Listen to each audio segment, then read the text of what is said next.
The Jews have reportedly boasted that they control America's affairs. This appears not to be idle chatter either.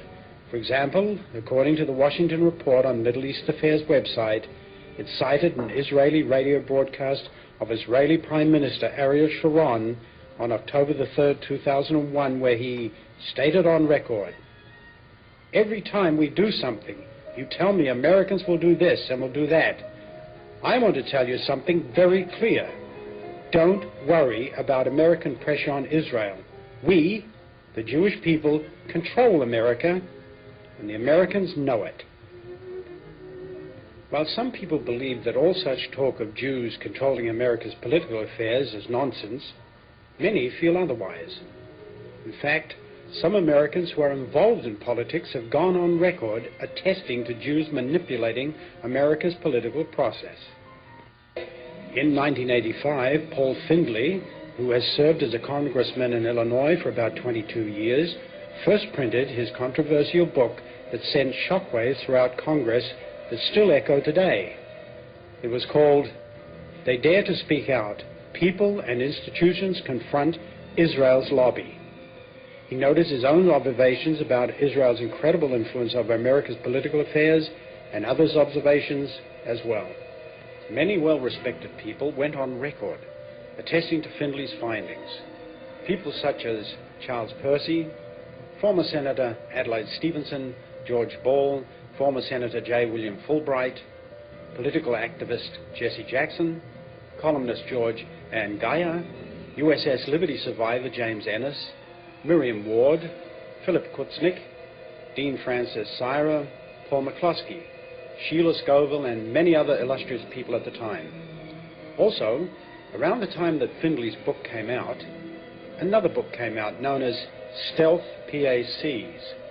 It documented how many PACs, short for Political Action Committees, that benefit Israel work covertly under names designed not to attract attention. In essence, these two books documented that 300 or so pro-Israel PACs that are run by Jews dictate America's decisions. Consequently, some non-Jews refer to these PACs simply as Jew PACs and believe they control nearly every word spoken by politicians in respect to Israel or Jews. This is reportedly done through political donations and campaigning for both the Republicans and the Democrats. It has been estimated that over 50% of both the Republicans' and Democrats' budget comes from PACs that are representative of the view of AIPAC, meaning the American Israeli Public Affairs Committee. Consequently, politicians often ask AIPAC first before doing anything. In fact, many feel what Senator Holling said on May the 20th, 2004 on the Senate floor is an undisputed fact with which America must deal. He said, "You can't have an Israeli policy other than what AIPAC gives you around here." Of course, he waited until he was ready to retire before speaking the truth, or he probably would have not been re-elected with the massive Jewish funds that would campaign against him. But he is far from being the only politician who recognizes this fact, as Findley's book attests. The American people need to wake up to certain facts. Facts that should have been apparent many years ago, but for a variety of reasons simply are not. One fact is that Middle East policy is not treated as a foreign policy in Washington. Middle East policy is treated as a domestic policy because the lobby for the State of Israel is the most powerful, most intimidating lobby in Washington, certainly in foreign policy, and probably the most powerful and intimidating lobby of any of the 3,000 or more lobbies that do exist there. What needs to be recognized is that the policy we established for Israel has dire consequences for our entire nation. It's not just a question of money, although we've poured tremendous sums into the State of Israel. I can illustrate that very easily. The Christian Science Monitor, which is a very respected newspaper, recently published the results of a study. And that study reported that over $1.3 trillion is the price paid by U.S. taxpayers for the aid in various forms that we've provided to Israel since the year 1975. $1.3 trillion. That's not billions. That's 1.3 trillion. An immense sum of money. But that's not the real cost. The price we're paying now is a result of the bias in public policy that has characterized our policy toward the Middle East for at least 35 years. And I can speak with some authority because 22 of those 35 years I was sitting as a member of the House of Representatives on the Foreign Affairs Committee. I saw directly what was happening. I tried to change course for our country as best I could. My voice was a very lonely one, just about the only one in the entire Congress. House and Senate together, 535 members, and yet my voice was just about the only one that spoke out. According to some non-Jews, how the Jewish Political Action Committee works is a lesson in trickery. This is how the political process is said to work by some non-Jews. Every year, Congress gives Israel at least $3 billion, although the amount has fluctuated to well over $13 billion on more than one occasion. This is money that is often loaned, but never paid back. Jews are allowed dual citizenship, and they have formed well over 300 pro-Israel PACs, which inevitably promote Jewish domestic agendas as well. Dr. Sutton, you wrote 3 series of books while you were a research fellow at the Hoover Institute. Can you give me basically the background of the content of these series? Yes, the series I wrote at the Hoover Institution at Stanford University concerned the transfers of Western technology to the Soviet Union, and essentially it comprised 3 individual books. Each book covers a period of time since 1917. And then you wrote a second series of books on Wall Street. Yes, these were trade books. In other words, they're not academic books. They're written for the general public. They concerned the build-up of the 3 types of socialism: Bolshevik socialism in Russia, what we might call welfare socialism in the United States, and Hitlerian or National Socialism. And each book examines the financing and the contributions made by Wall Street, by international bankers, to the development of that specific form of socialism. Now, in your research and analysis, and your efforts to bring out the facts about what was going on in our society, did you encounter any effort to discourage you, to prevent you from bringing out the background of America's involvement in the financing of international communism? Yes, very definitely. For example, when I was at the Hoover Institution, in 1972, I went to Miami Beach to give some testimony before the Republican National Committee. And although a congressman had hand-delivered to the wire services this testimony, which was later printed, the wire services refused to transmit it to the newspapers. Then when I got back to the Hoover Institution in California, I was called into the office of the director, and I was told in no uncertain terms not to make any more speeches like that, and that this information should not be made public. This was the information that we were giving the Soviet Union the technology to develop its war potential? Oh yes, at that time we were in Vietnam, and as you know, the Soviets were supplying the North Vietnamese. This was 1972? 1972, yes. And for example, I knew that the Gorky plant, which was built by the Ford Motor Company, but the Gorky plant in Russia produces the Gaz series of vehicles. The Gaz vehicles had been seen on the Ho Chi Minh Trail. We were supplying equipment to the Gorky plant in the middle of the Vietnamese War, and these trucks were being used to carry ammunition supplies which were killing Americans. I thought this was morally wrong, and I said so at Miami Beach and at the Hoover Institution. And it was this type of information that was suppressed. And so what eventually happened as far as your activities at the Hoover Institution were concerned? Well, I didn't pay much heed to the warnings. I published a book called National Suicide in the following year, which summarized our assistance to the Soviets, our military assistance to the Soviets. And when that book came out, again, there was great pressure to stop the book. There was pressure on both the publishers and me personally.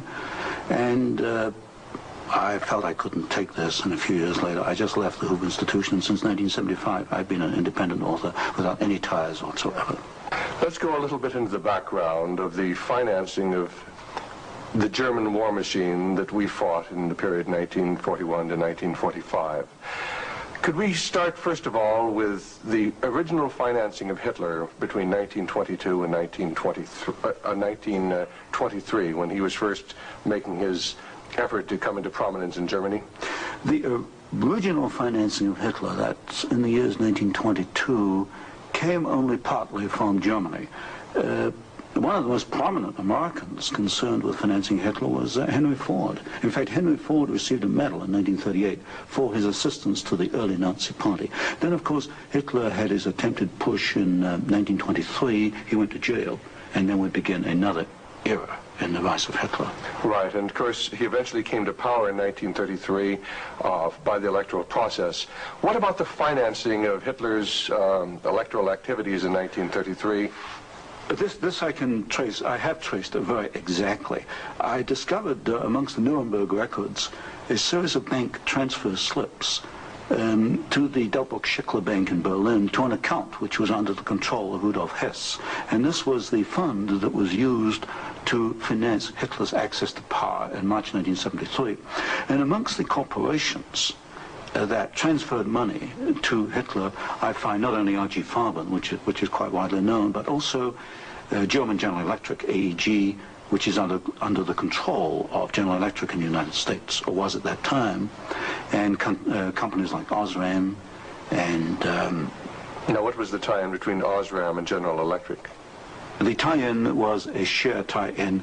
International General Electric in the United States had controlling interest in German General Electric, and also through share interlocks, a controlling interest in Osram in Germany. So then we have Ford and we have General Electric helping to finance Adolf Hitler's rise to power. Were any other large American corporations involved? Very definitely. Standard Oil, through its technical association with I.G. Farben. For example, Germany could not have gone to war in 1939 without tetraethyl. You need tetraethyl to raise the octane value of aviation gasoline. Germany had no means of doing that.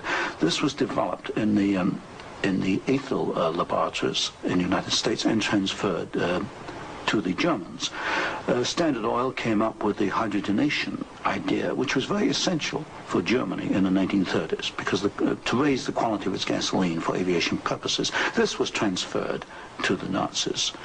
And ITT, for example, International Telephone and Telegraph, was very intimately associated with the Nazis through Dr. Schroeder, who was head of the ITT subsidiaries in Germany.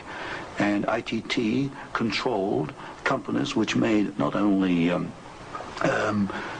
electrical instruments, but also the Focke-Wulf plant, which made airplanes, fighter airplanes. So what you're suggesting then is that American corporations were helping to finance the German industry that was building up the war potential? American corporations, only a few, not many, financed Hitler through their subsidiaries. They transferred technology. They transferred material assistance, for example, stocks of tetraethyl before the Germans could manufacture it under the joint manufacturing agreement with the United States.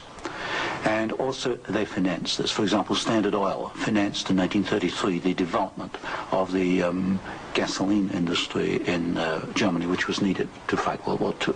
And that's a very interesting point. Could you go a little bit into the background of where Germany got its oil to fight the Second World War? Because certainly Germany doesn't have oil resources. Germany does not have oil resources, that's true. It used in World War II synthetic oil, which it got from coal. And the basic technical processes for the development of oil from coal came from the United States. from essentially from the Standard Oil laboratories, which had this technical assistance agreement with IG Farben. And of course IG Farben contributed something like 60% of the explosives needed by the German Wehrmacht, probably about 40–50% of the gasoline needed by the Wehrmacht and by the German Air Force, the Luftwaffe. And was there a definite interlock between IG Farben and Standard Oil? The interlock was at the technical level the exchange of patents. It was through a financial technical assistance agreement. There were other interlocks with the United States through a subsidiary, IG Farben, in the United States. But with Standard Oil, the interlocks at the technical and financial level. And is it a fact, it's been stated, that there were members of the board of directors of Standard Oil who were also on the board of directors of American IG Farben? Yes, Walter Teagle is one name that comes to mind. There were several directors. Was there an interlock with Ford between IG Farben and American IG Farben and the Ford Motor Company? Not that I can recall, not offhand. Not offhand. So basically what we're seeing then is American industry helping to provide the technology, helping to provide the finance, helping to provide the material that is going to allow Hitler to create his war machine. Yes, that is correct. That is correct. Now, in your book, Wall Street and the Rise of Hitler, you talked about the bombing patterns during the Second World War, and the fact that it was amazing that there were certain factories that were not bombed, whereas the majority of the German factories were decimated, German-owned factories. There were certain factories that tied into this interlock we've already alluded to, that for some strange reason seemed to escape the devastation of our saturation bombing. In World War II, the German electrical industry was or should have been a prime target for Western bombing. But in practice, the German General Electric plants were not bombed. Of the 10 major plants, not one was bombed, and a half a dozen others had trifling damage, broken windows, that kind of thing. So what we have here is a very interesting case of an industry which should have been bombed in World War II, but was not bombed, and yet we have American ownership, which raises a certain amount of suspicion as to why it was not bombed. But as far as the German-owned electrical companies, did they undergo a rather heavy bombing? I took a look at that. The Siemens plant, for example, they were bombed. There's no question. But the industry was not targeted as a general target. So Siemens, for example, was not bombed as heavily as, say, tank plants or aviation plants, that kind of thing. You mentioned the Ford plant in Cologne. Was this a prime military target? The Ford plant in Cologne should have been a prime military target. For example, the British Air Force, the Royal Air Force, did bomb the Ford plant at Poissy in France. But the Ford plant in Cologne, which was by far the largest Ford plant in Germany, was not bombed in World War II. But did our military planners intend to bomb it? In other words, was it on the aiming report? Well, I did look at the aiming reports for the plants in Cologne. Ford was known about. They knew that it was producing equipment for the Wehrmacht. But it was not bombed. It was scheduled as a target, but it was not bombed. So somewhere along the line, as far as the planning was concerned, the name of the Ford motor plant in Cologne was deleted, and yet the city of Cologne itself was totally decimated. The city of Cologne was decimated, as of course many other cities in Germany were decimated. But somewhere along the line, something happened. I suspect it was in the aiming committees, and without question, orders were sent out not to bomb certain targets, even though these were prime military targets.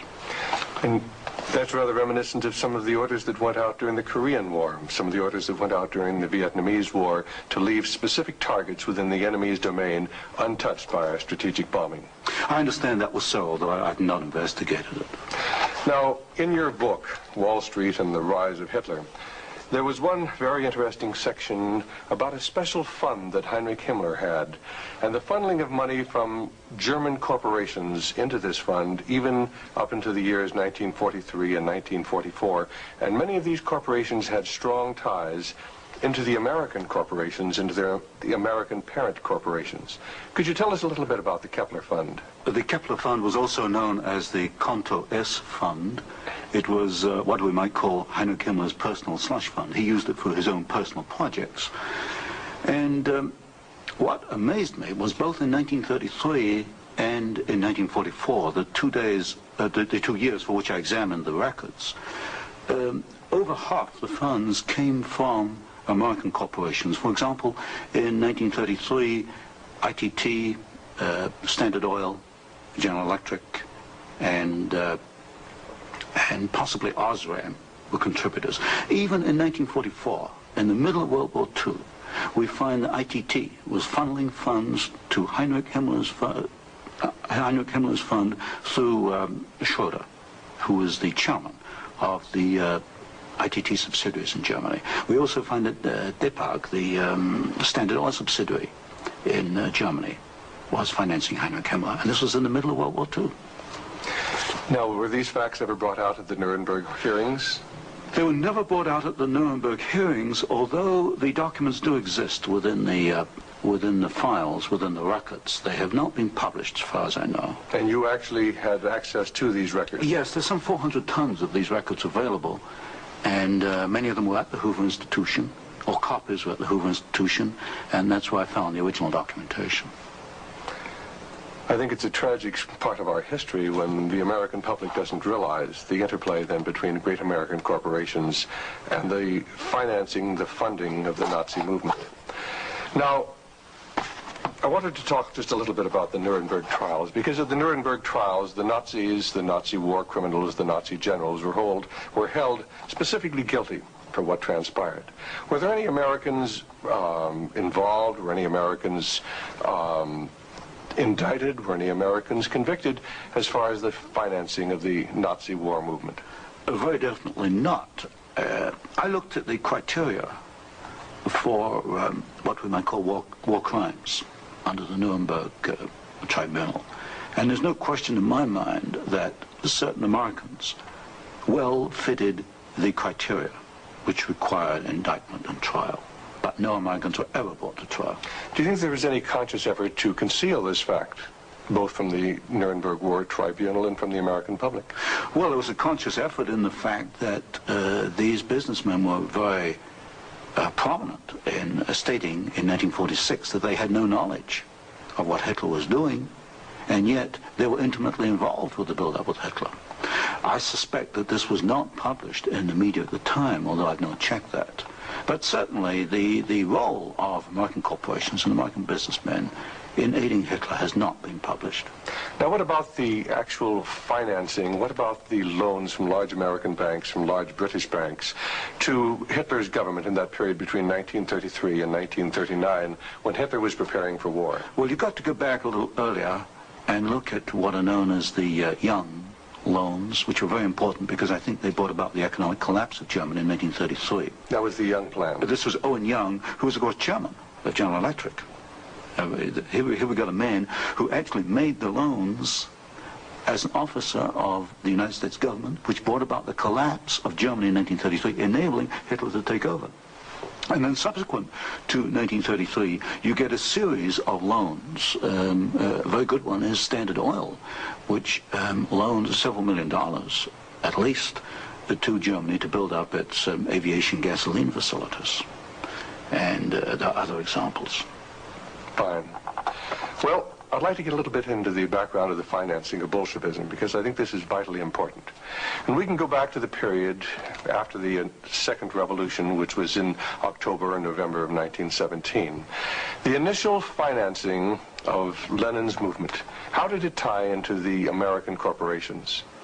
Was there any American involvement in that period between 1917 and 1918, when Bolshevism was just beginning to get a foothold in Russia? Yes, there were several incidents. The most important is one involving Colonel William Boyce Thompson, who was the largest shareholder in the Chase Bank, which of course today is Chase Manhattan Bank. And I published in one of my books a copy of a cablegram which transferred funds from New York to Petrograd in December 1917, $1 million to be precise. And Colonel Thompson made the statement later that this $1 million was given to the Bolsheviks to consolidate. They had just begun to take over Russia. They only controlled Moscow and Petrograd at that time, to aid the control that the Bolsheviks were extending in Russia. This is a very clear case. $1 million, American funds, transferred through an American Wall Street intermediary to the Bolsheviks. And didn't you publish that document here in Wall Street and the Rise of Bolshevism?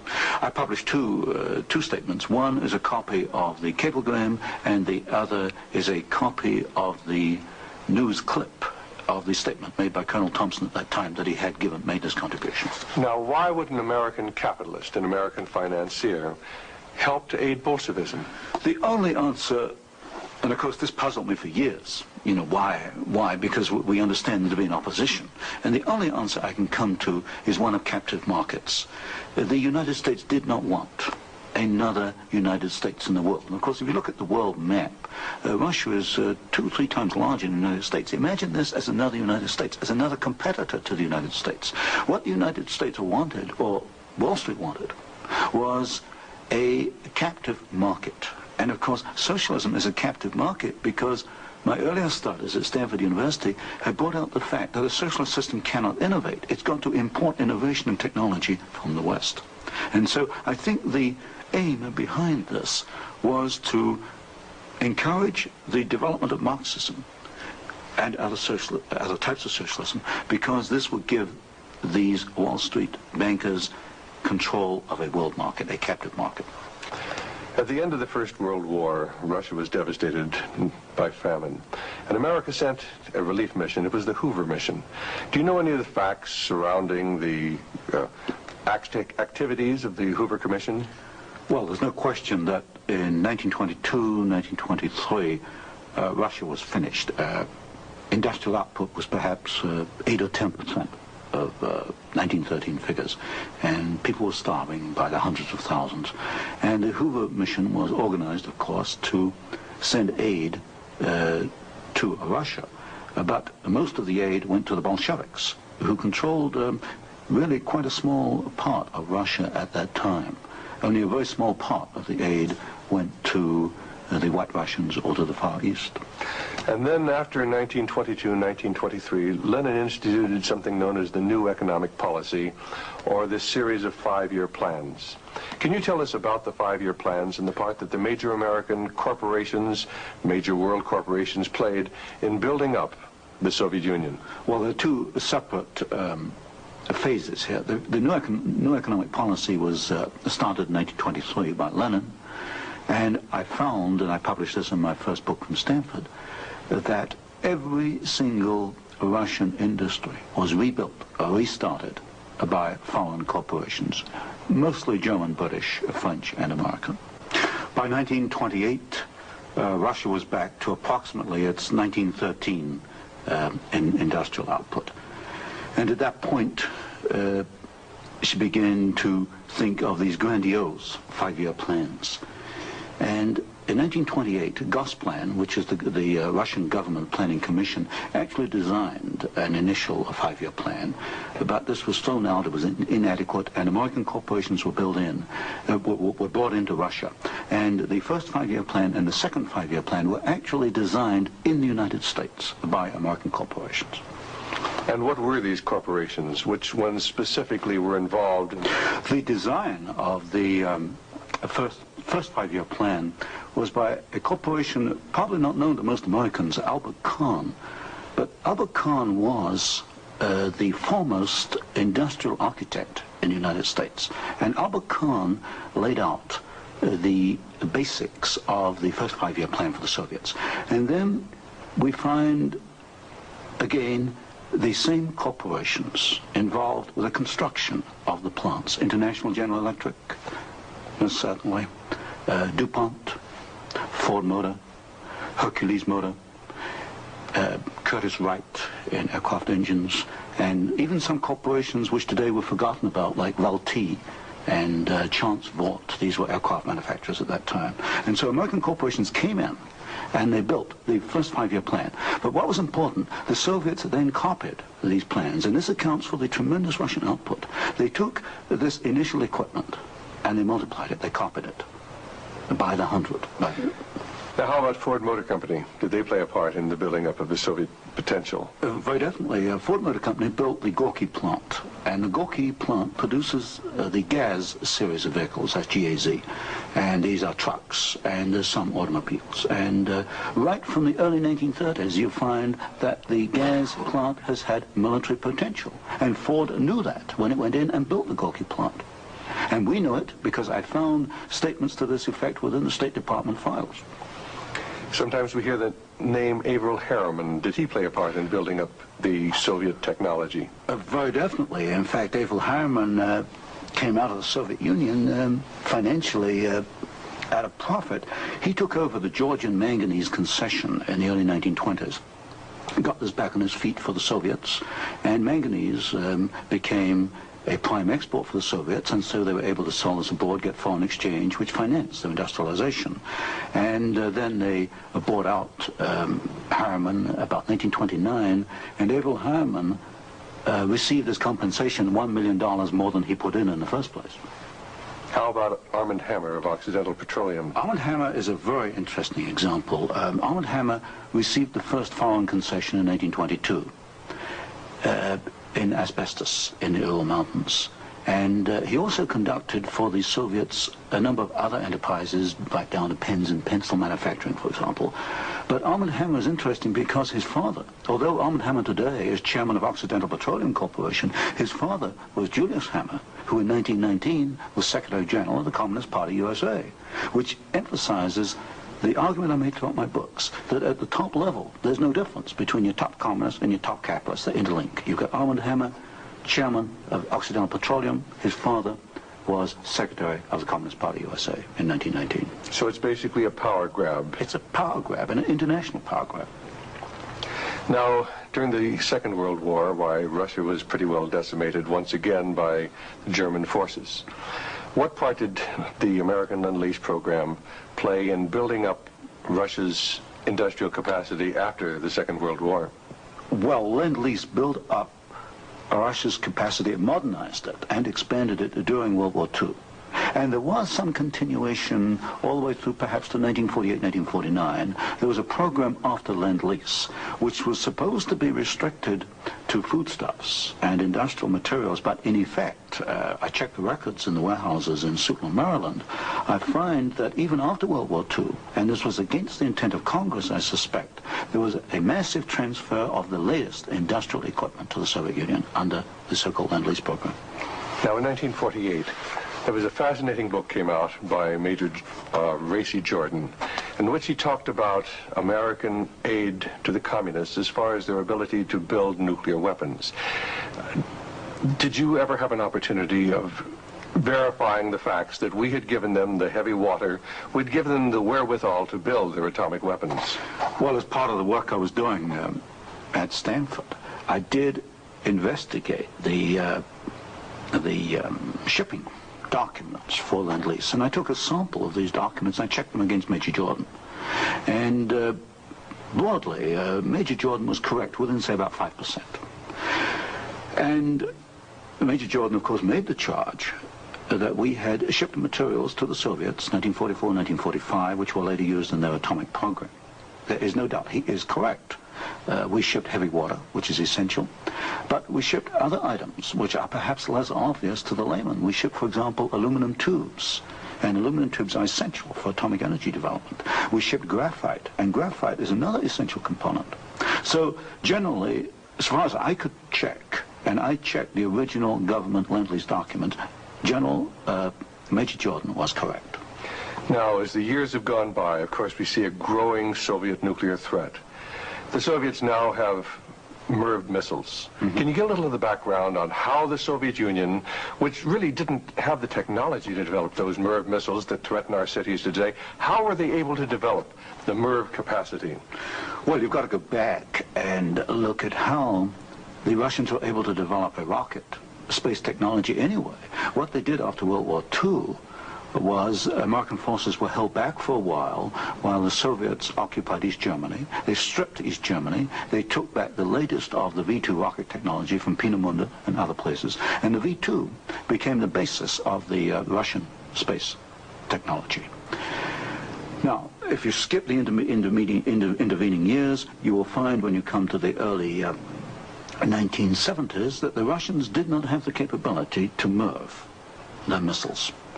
And in particular, they lacked the ability to produce the very precision, micro-miniature ball bearings that are needed for the control systems. There was only one company in the world, Bryant, Chuck and Grinder, which could make the machinery which machines the races within which these ball bearings run. And without those races, you just cannot make MIRV missiles in any quantity. You can make one off, but not in quantity.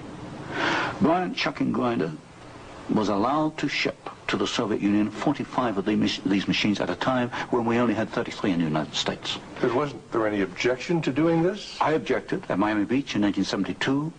Other people objected, but the objections were squashed. And predominantly at fault here is Henry Kissinger and the incoming administration, the incoming Nixon administration. This was known, I'm sure it was known in DOD. If I knew it, then certainly DOD knew it. But the objections were squashed, and there was suppression of the information. And so once again we see America building up the military capacity, the nuclear threat from the Soviet Union. Well, this goes, when you talk about MIRVing of missiles, you're talking about a quantum jump in your military technology. Now, I'm not a military man, but to me, the ability to do that is a massive leap forward. And we enabled them to do it, and we did it knowingly and deliberately. During the Vietnamese War, the Soviet Union and the Eastern European satellites were the primary suppliers of war materials to the North Vietnamese who were killing American boys in South Vietnam. Would you comment on our aid and trade with the Soviet Union and with the Eastern European satellites during that period of time? Well, there's no question that the Soviets were the prime suppliers of military equipment and suppliers to the North Vietnamese. Let me give you an example. The American pilots, as they flew over the Ho Chi Minh Trail, described the trucks that they were seeing as American trucks. Well, they were American trucks because they came from the Gorky plant, and Gorky was built by Henry Ford. And so you have the situation where we were, in effect, supplying both sides in the Vietnamese War. But the trucks were being built by the Soviet Union. However, were they getting any materials from the United States to help build those trucks? Yes, in the early 1970s, I know specifically of shipments of equipment into the Gorky plant while the war was going on, which in effect were aiding the Soviets to build more trucks to be used by the North Vietnamese. How about loans? Was America extending loans to the Soviet Union during this period when they were the primary financiers of the North Vietnamese? Yes. Beginning about 1970, there was a massive grant of loans to the Soviet Union. I'd say by about 1976, it must have totaled perhaps $40 billion outstanding. And so this, of course, these loans were used to enable the Soviet Union to purchase industrial equipment in the United States, and this industrial equipment was used to manufacture, in part, military supplies which were used against us in Vietnam. How about Russian shipping that was being used to ferry supplies to North Vietnam? Shipping is a very interesting example because the Soviets published a shipping register, about 6,000 ships, and I analyzed every one of these ships, both the origin of the technology of the ship itself, the hull, and the engine. Most of them are marine diesel engines. And I find that 60% of the Soviet merchant marine, which of course has military usefulness, 60% was built abroad. Only 40% in the Soviet Union, and that largely to Western design. But when you come to marine diesel engines, you find something really fascinating. You find that 80% of the marine diesel engines in Soviet merchant ships are Western engines, Burmeister and Wain of Copenhagen, Sulzer of Switzerland, Fiat of Italy, because that name has come up before. But the other 20% of marine diesel engines built in the Soviet Union are built to Western design under technical assistance contracts from Sulzer and Burmeister and Wain. So in effect, there could be no Soviet merchant marine without assistance from the West. How about the building of the Kama River plant? Kama River was built in the late 1960s, early 1970s. The basic design contract was let to the Italian firm of Fiat. Giovanni Agnelli is the chairman of the board. And this is important because Agnelli is tied in with Chase Manhattan Bank. He's on the International Advisory Committee of Chase Manhattan. What caught my attention was that Fiat does not manufacture automobile manufacturing equipment. All the Fiat plants in Italy contain American equipment. And what I found was that the equipment was coming, perhaps about 60–70% of it, from the United States, from major automobile equipment suppliers in the United States. I think it was known as the Fiat plant as a cover to perhaps divert attention from the fact that during the Vietnamese War, we were building the largest plant in the world. It covers 36 square miles. We were building for the Soviets, with American equipment, the largest plant in the world.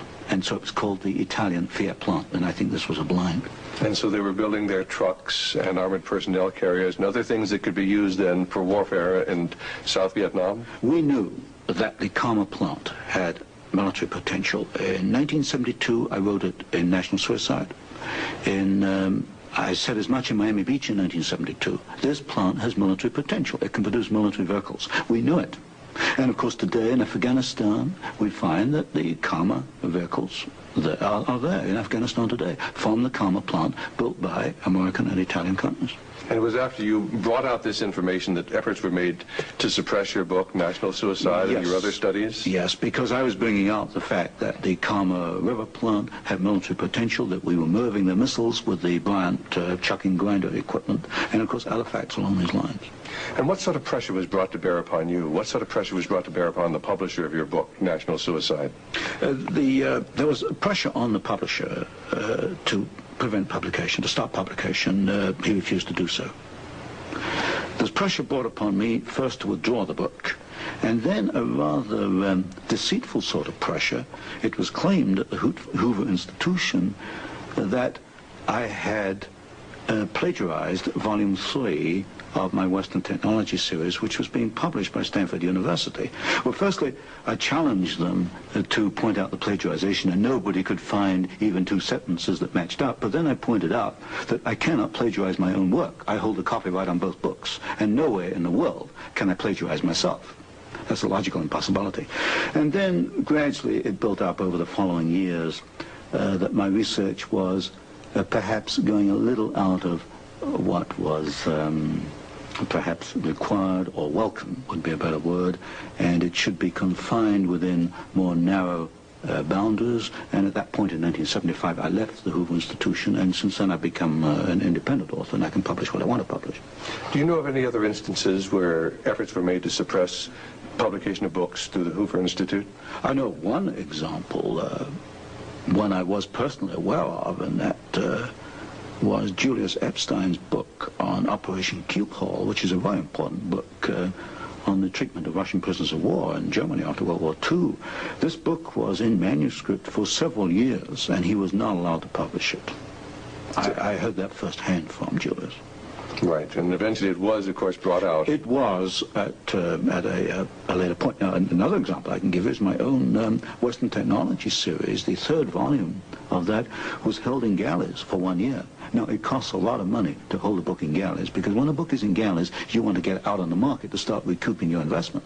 That book was held in galleys for 1 year because it was not politically wise or acceptable to publish it at that time, even though it was an academic book. Now, you've done some fascinating studies on the Trilateral Commission. Can you tell us about the Trilateral Commission? The Trilateral Commission is a private organization founded by David Rockefeller in 1973. It was essentially financed by Rockefeller and some of the foundations, Kettering Foundation, Danforth Foundation, Ford Foundation. Ford Foundation was a very major contributor. And the stated objective is to encourage discussion amongst what they call the trilateral regions. I should point out that of the 300 members, 1/3 come from the United States, 1/3 from Japan, and 1/3 from Europe. But in effect, I find that the actions of the Trilateral Commission are very much self-interested on the part of the international banking community in New York. Now, as far as the Trilateral Commission's influence on the American government is concerned, it's been said that there is a very excessive representation of the Trilateral Commission in Jimmy Carter's cabinet and in Jimmy Carter's administration. Well, excessive is rather an understatement. I think there's some 200 million people in the United States. There are only 77 trilateral members who are American. Out of that 77, I counted no fewer than 18 trilateralists. That's about one-third of the American trilateral contingent turns up in the Carter administration. Mr. Carter himself is a trilateral, Mr. Mondale, Mr. Brown, Mr. Vance, Mr. Blumenthal, Mr. Brown, Secretary of Defense. In other words, they occupy all the senior cabinet and sub-cabinet posts. In fact, there's some key committees, intelligence and defense committees, which are only comprised of trilaterals.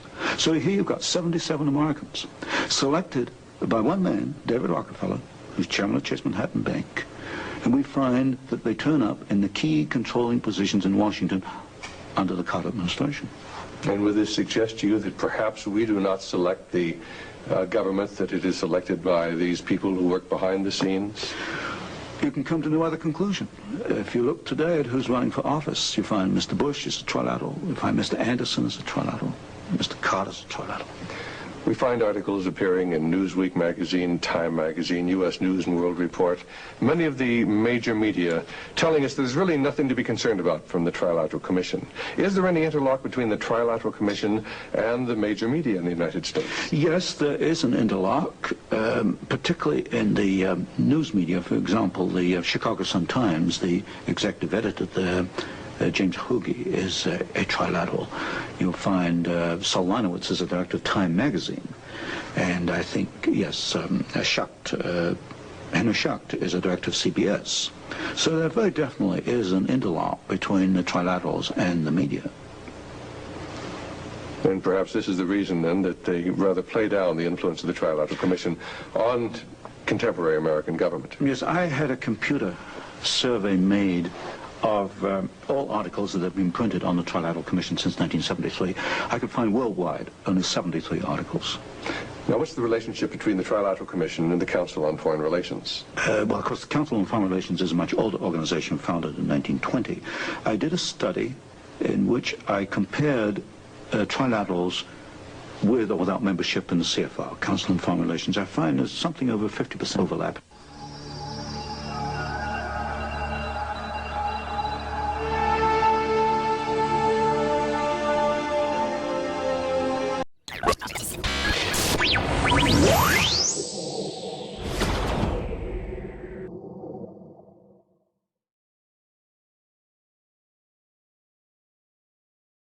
We're here at Blessed Sacrament Parish, we are Change LA, to meet someone who's been nicknamed the Black Pope. He's actually the Jesuit general, and his name is Very Reverend Adolfo Nicholas S.J.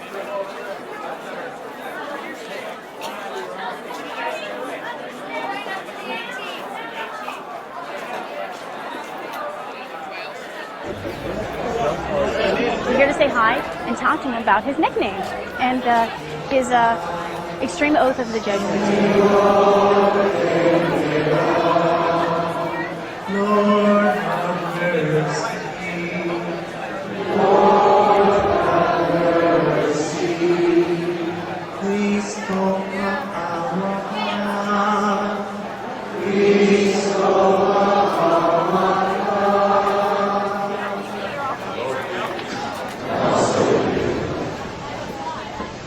Let us pray. May Almighty God have mercy on us, forgive us our sins, and bring us to everlasting life. In the name of the Father, and of the Son, and of the Holy Spirit. Amen.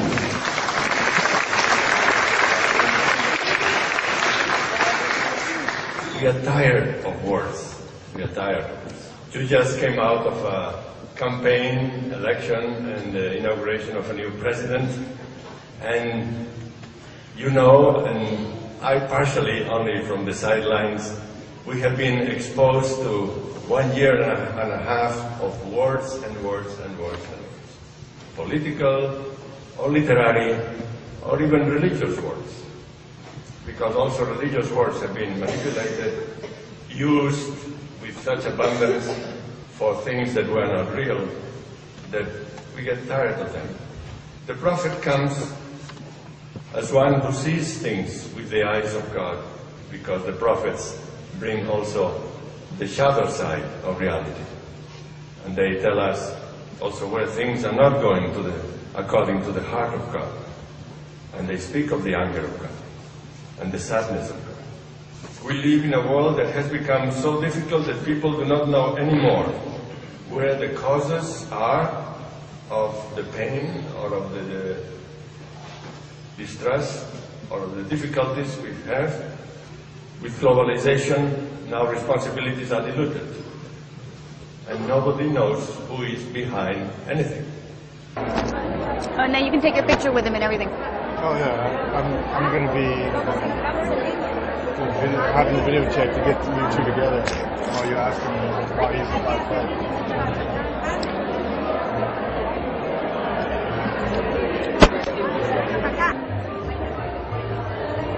I should point that out, how liberal everything is.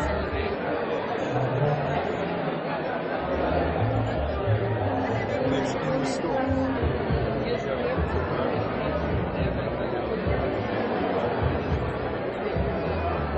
Hello, I really enjoyed your service. Thank you so much. I was wondering, I had a couple of questions. I was wondering if you could clear something up for me. Maybe later, because oh, just really quick. Why do they call you the Black Pope? Oh, that started in the 19th century.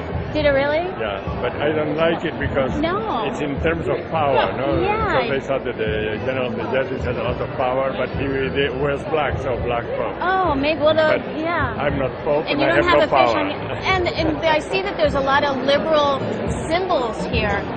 One of the things in your Jesuit high oath, I think it says something about, furthermore, you promise to declare that we'll, at the first opportunity, seek war at any opportunity against heretics, Protestants, liberals. What is that? See here? And that will spare neither age nor sex nor condition, and I will hang, waste, boil, flays. You've never seen this before? No, I've never seen it. Strangle, bury alive. It's horrible. And I was like, look, it's in the congressional record. Thank you very much. Thank you for coming. Can I get a picture? As long as you don't do this. Okay. Okay. Can I get a picture? It's up to him now because he's Oh, okay. Can I just with you? Sure. Thank you so much. My pleasure. Thank you. Well, he was very confused. He'd never seen it before. I told him it was in the congressional record.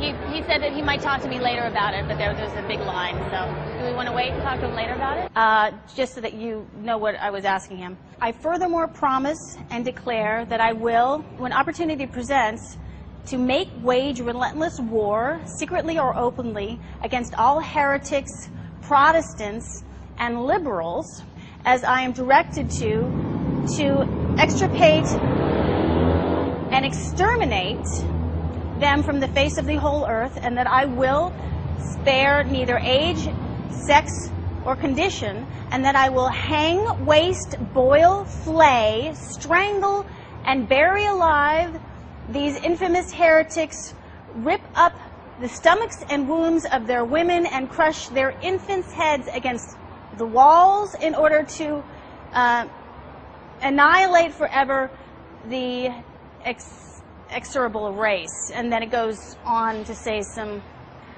other stuff. But you can look this up. It's on the internet. I just want to read this on camera real quick. I'm just trying to find a private moment. He said that I could talk to him afterwards when the line was not so busy. You need to go outside with all that. Okay. Because right now he's not going to read nothing because he's going to go somewhere else. Oh, okay. So will you have him fully scheduled? Because he said he'd talk to me afterwards. He probably doesn't know his own schedule, I imagine. Yeah. So I need you to go outside. You can't take pictures in here, okay? Well, there's a lot of people taking pictures. You didn't get permission to have a camera, okay? Excuse me. So thank you. Do you think we were bothering you? I think so with your living. Okay. We can't have that. Okay, thank you. Okay, sorry. I was just trying to clear something up. I know, but now's not the time. It's never the time.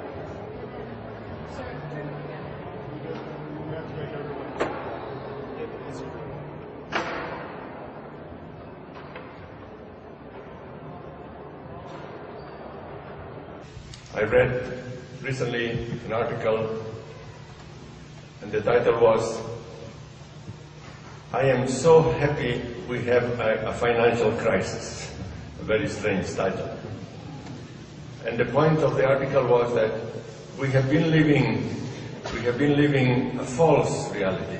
We have been living a false economy, false relationships, false projections, and now the crisis brings us down to reality and to realize that simple life is what is needed.